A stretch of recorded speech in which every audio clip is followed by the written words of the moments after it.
మంతా తుఫాన్ ప్రభావం వల్ల ఒంగోలు నగరంలోని శివారు కాలనీలు అయినటువంటి బలరాం కాలనీ కానీ, నేతాజీ కాలనీ, అదేవిధంగా వెంకటేశ్వర కాలనీ, ఇటువంటి కాలనీలు ఏదైతే లోతట్టు ప్రాంతాలు ఉన్నాయో, ఏదైతే పోతురాజు కాలువ పక్కన ఉన్నాయో ఆ ప్రాంతాలన్నీ జలమయం అయిపోయినాయి. కొన్ని బజార్లు అయితే పూర్తిగా 6 అడుగులు లోతు నీళ్లు ఇళ్లలోకి వచ్చినాయి.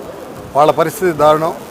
మన ప్రభుత్వం వారిని పూర్తిగా అంటే ఏ రకంగా వాళ్ళని రిజిస్టర్ చేసుకుంటున్నారంటే, ఎవరైతే వాళ్ళు పెట్టిన ప్లేసులు ఉన్నాయో ఆ ప్లేసుల్లో ఎవరైతే వస్తారో అక్కడ రిజిస్టర్ అయిన వాళ్ళు, అంటే అక్కడే స్టే చేసిన వాళ్ళకే మేము భోజనం కానీ టిఫిన్ సదుపాయం కల్పిస్తూ ఉన్నారు. కొంతమంది అంటే ఇంట్లోకి నీళ్ళు వచ్చినా కూడా వాళ్ళు అక్కడికి వచ్చి ఉండలేరు.